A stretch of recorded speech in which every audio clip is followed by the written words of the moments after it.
Bismillahirrahmanirrahim. Assalamualaikum warahmatullahi wabarakatuh. Hari ini kita ketemu lagi.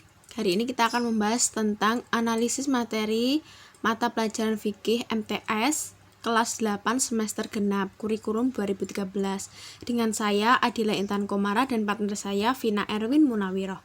Hari ini kita akan belajar banyak sekali ya.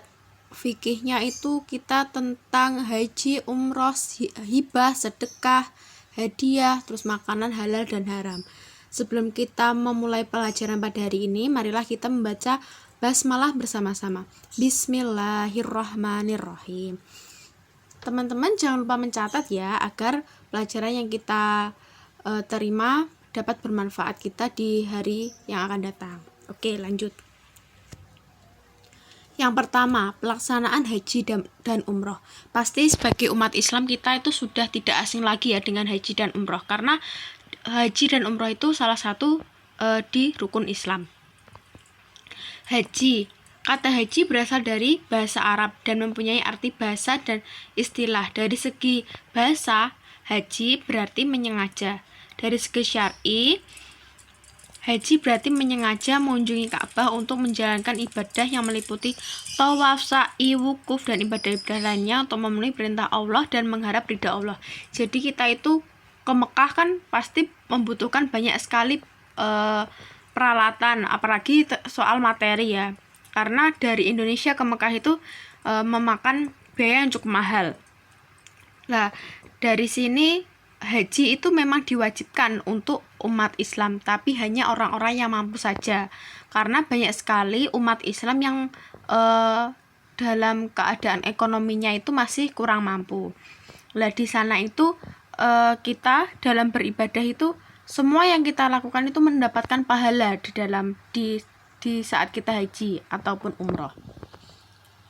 Hukum ibadah haji. Mengenai hukum ibadah haji, itu hukumnya adalah wajib ain bagi yang mampu. Melaksanakan haji wajib yaitu karena memenuhi rukun Islam, dan apabila kita melakukan nazar maka orang yang tersebut itu wajib melaksanakannya. Nazar itu apa sih Kak? Nazar itu kalau kita seumpamanya misalkan ya, nanti saya umur 2, kita itu berkatanya kalau umur 20 tahun sudah sukses mau berangkat haji. Nah, itu kan nazar ya. Itu harus dilaksanakan. Kalau tidak dilaksanakan itu dosa.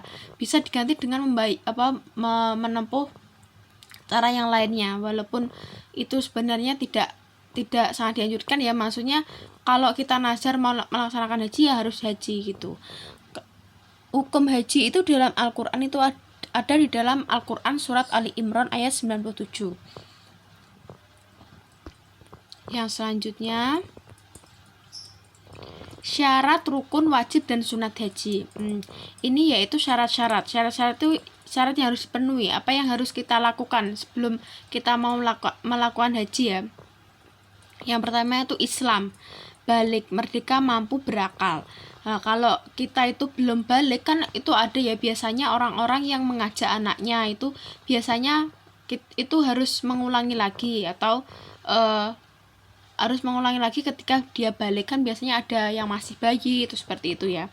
Terus merdeka, dalam artian merdeka itu bukan negara yang kita yang merdeka, tapi kita itu tidak diperbudak seperti zamannya Nabi kan masih banyak ya orang-orang yang menjadi budak seperti itu. Nah, ini kita itu harus merdeka seperti itu. Terus rukun-rukun haji itu tahapan-tahapan yang harus kita lakukan. Apa yang akan kita lakukan di sana yaitu kita itu ihram, terus wukuf, tawaf, sa'i, tahallul.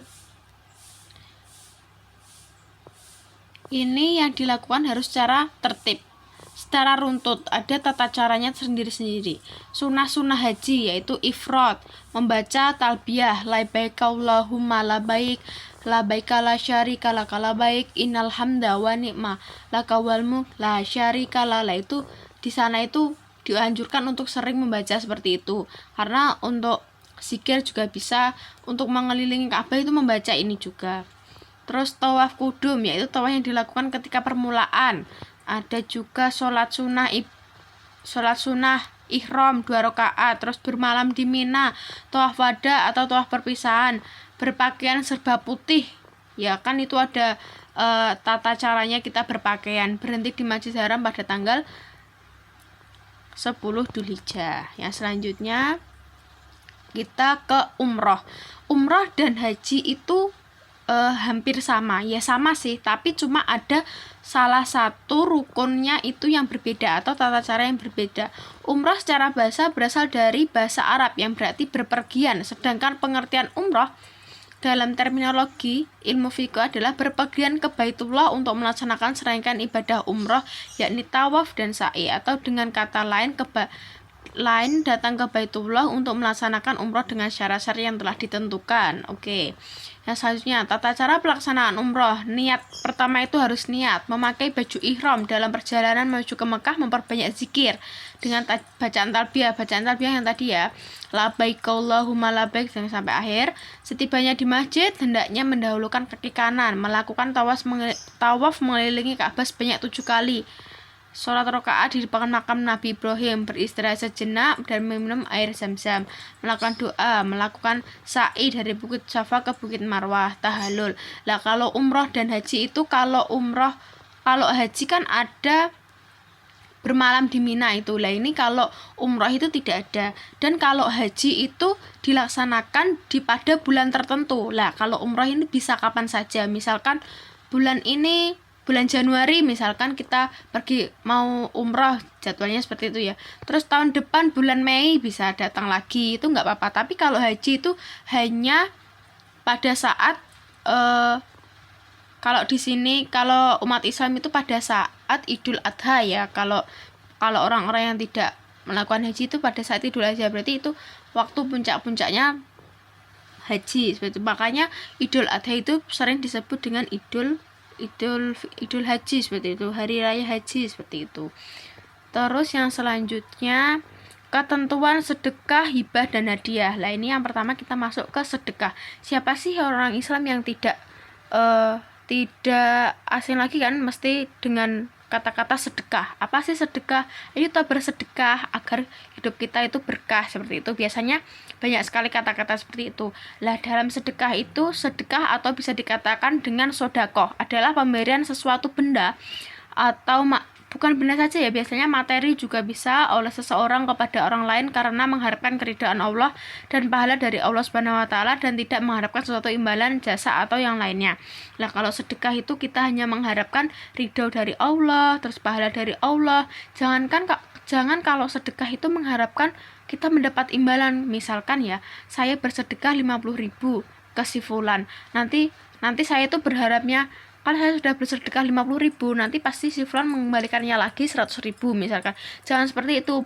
Itu malah banyak ulama-ulama itu mengatakan kalau seperti itu malah berdosa, sedekahnya itu tidak barokah seperti itu. Kalau kita sedekah itu ya mengharapkan ridho dari Allah Subhanahu wa taala. Jangan mengharapkan imbalan atau yang lainnya. Kalau kita bersedekah, insya Allah ya, kalau kita bersedekah walaupun itu cuma 1.000, 5.000, tapi kalau kita ikhlas cuma mengharapkan ridho dari Allah, itu bakal dapat imbalannya dari Allah lagi, walaupun tidak selalu dengan materi. Misalkan keluarga yang sehat, terus mendapatkan teman-teman yang baik, diberi kelancaran dalam melaksanakan ujian, mengerjakan tugas, itu juga termasuk imbalan dari kita melakukan hal baik itu. Sedekah itu tidak hanya dengan materi ya teman-teman. Sedekah itu bisa dengan tenaga kita. Misalkan ada tetangga kita yang rumahnya rusak, terus kita membantu, itu juga sedekah. Jangan mengharapkan imbalan-imbalan seperti itu ya. Itu sangat tidak dianjurkan oleh Allah Subhanahu wa taala. Yang selanjutnya kita ke hibah. Hibah berasal dari kata bahasa Arab.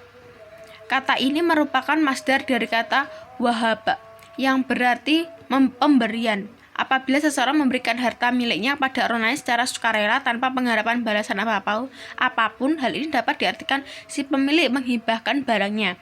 Tapi kalau ini itu berbeda dengan sedekah. Kalau sedekah kan kita ngasihkan tidak ada perpindahan harta gitu. Maksudnya kalau hibah itu biasanya harus ada tanda bukti yang jelas.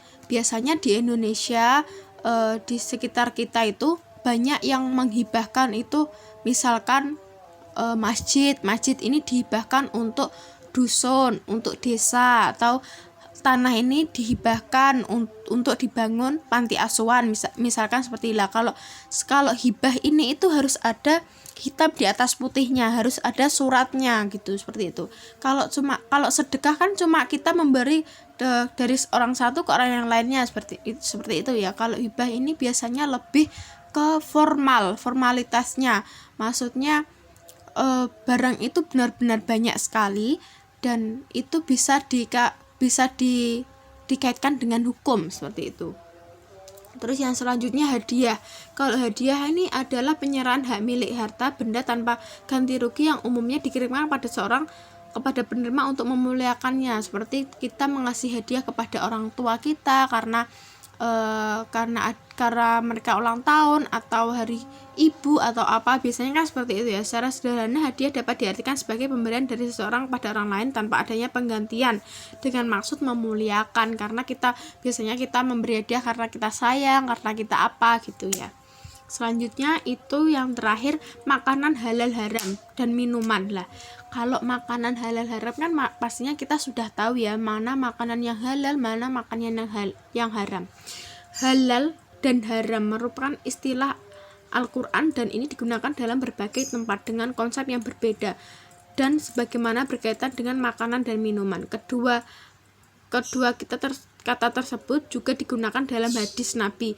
Halal secara bahasa menurut sebagian pendapat berasal dari kata ahala yang berarti artinya sesuatu yang dibolehkan atau halalan. Ya, yang ini haram. Pengertian haram di sisi bahasa yaitu dilarang atau terlarang. Ya, makanan halal dan haram dan minuman juga itu termasuk makanan-makanan yang dianjurkan oleh Al-Qur'an ya. Walaupun makanan sehat juga termasuk halal. Walaupun makanan itu seperti contohnya kita membeli sayur kan itu halal ya. Tapi kalau membeli sayur kita itu tidak membeli, kalau kita makan sayur tapi itu tidak membeli, misalkan mencuri dari warung gitu, itu termasuk halal. Kalau masuk ke tubuh kita, diproses di tubuh kita, itu malah menjadikan penyakit. Biasanya seperti itu. Banyak penyakit yang timbul karena makanan dan minuman yang kita makan itu tidak halal ya, seperti itu. Nah, biasanya penyakit yang timbul itu seperti sombong, riya, tidak beribadah kepada Allah, seperti itu. Lah kalau makanan haram yang dari segi mata kita lihat ya, itu biasanya kalau di dalam Al-Quran sudah banyak dijelaskan makanan haram itu, yaitu seperti daging bangkai, daging babi, terus darah, itu kan tidak boleh, itu tidak boleh dimakan oleh orang Islam. Tapi kalau orang non muslim memakan babi katanya itu enak, itu kan urusan mereka, kita tidak boleh mencampuri urusan agama orang lain, seperti itu ya.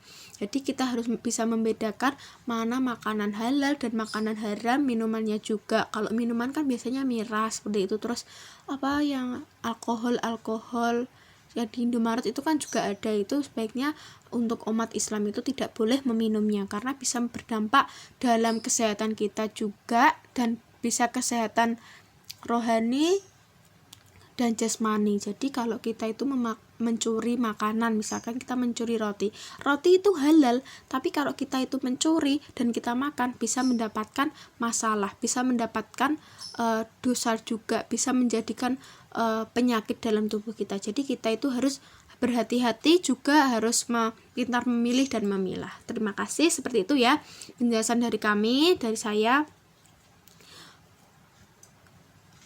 Terima kasih. Wassalamualaikum warahmatullahi wabarakatuh.